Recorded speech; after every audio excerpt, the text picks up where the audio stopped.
how to make your own website or hire someone to do it for you, this video is for you.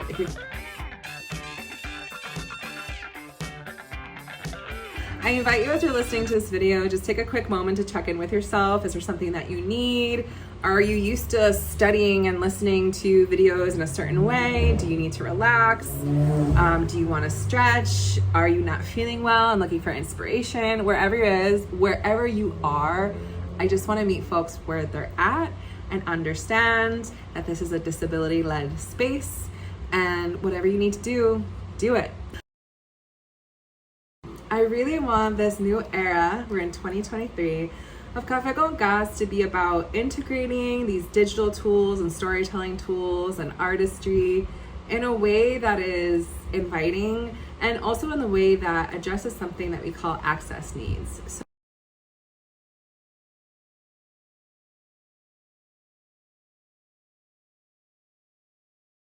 And in order to get to that how much, there are so many other questions that I want the client to figure out. So you can go on freelance websites like Upwork or Fiverr and find someone who says, I make a website for X amount of dollars. I've worked with a lot of clients who've hired and outsourced in that way. And when you do it in that way, you get a template or a design that is specifically created by the designer, but may not integrate the client. It may just say, hey, here's the coding, here's how I built it, but then the client doesn't know how to change it. So in my practice, I make sure to ask the client a bunch of different questions before giving that price. Because a website for someone could be a one-pager with their name, a contact page. A website for someone can be a storefront, multiple pages. So here are some core questions that you want to ask yourself and ways that you can prepare yourself before approaching a designer.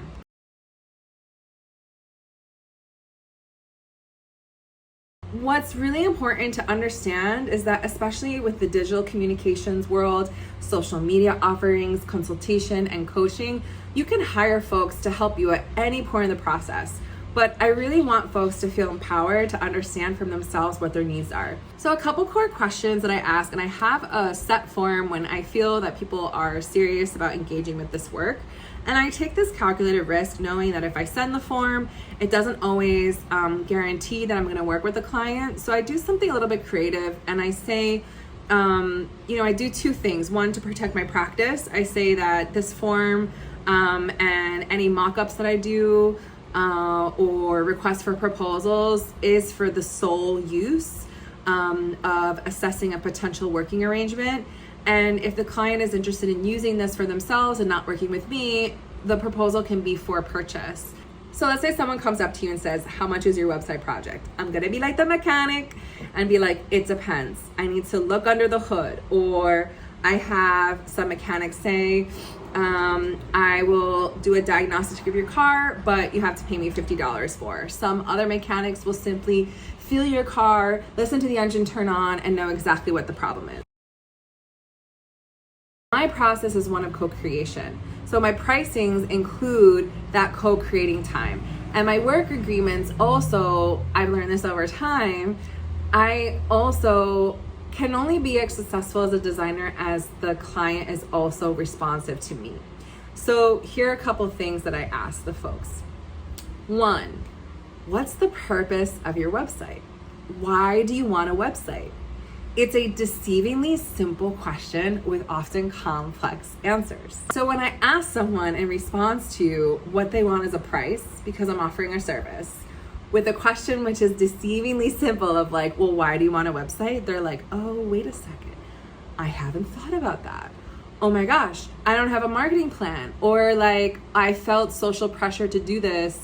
And oh my gosh, I don't even have, oh wait, I don't have photos. Do you have a logo? It helps to set realistic expectations when you ask the client the why. So I ask the why, I ask them what they have, send me samples of your existing media presence, your existing links. And then I also ask them, can you provide me with some of the websites you like? And that helps set some realistic expectations. If you are building a website for someone and they have the expectation that you're also going to write the pages for them, Now you run into the issue of, wait a second, that's also content development, or maybe that's copywriting, or maybe that's SEO, or maybe these are too many terms and all I wanted was my contact info, my picture, and a little bit of about me and my business so that people could understand the backstory versus see an Instagram page or a Facebook page. So then you kind of slow your roll, right? And then for me on the design and consult side, that also helps me create an invoice of, okay, here's my pricing to build these pages. I'm gonna build 3 pages. I'm gonna help them edit these pages. I have different rates for those pages that average things out. But now that I have 15 years of overall experiences, what I like to do is price per project. One of the things I also love asking clients is, what is your preferred mode of communication? And I have seasons, right? So aquí in Puerto Rico, during hurricane season, for instance, July, August, I work slower. We just had a heat index, a heat wave of 125 degrees.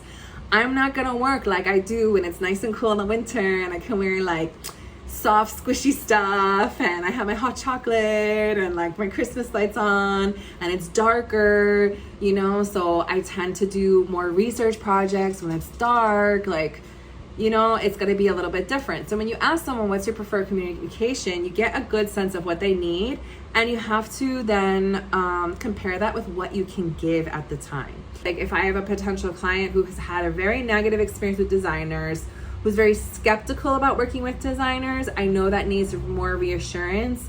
I'm kind of just going to put less energy into it because they may not be at the place where they can trust someone to create. Now, I've had other clients who have said, do what you want, be creative, we have this budget, when can I send the deposit? Awesome, we kind of hit the ground running. So that kind of helps me assess how much and when.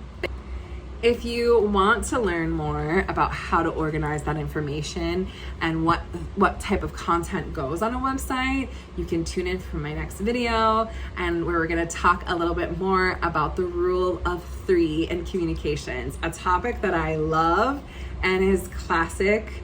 It's timeless.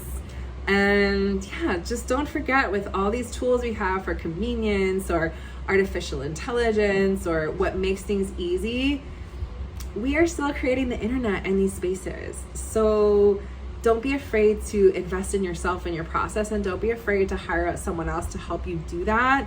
If you check out my video about Cuerpos and Almas, a song that I'm creating, you'll see the process of me hiring a producer after so many years of writing my own music or playing someone else's music.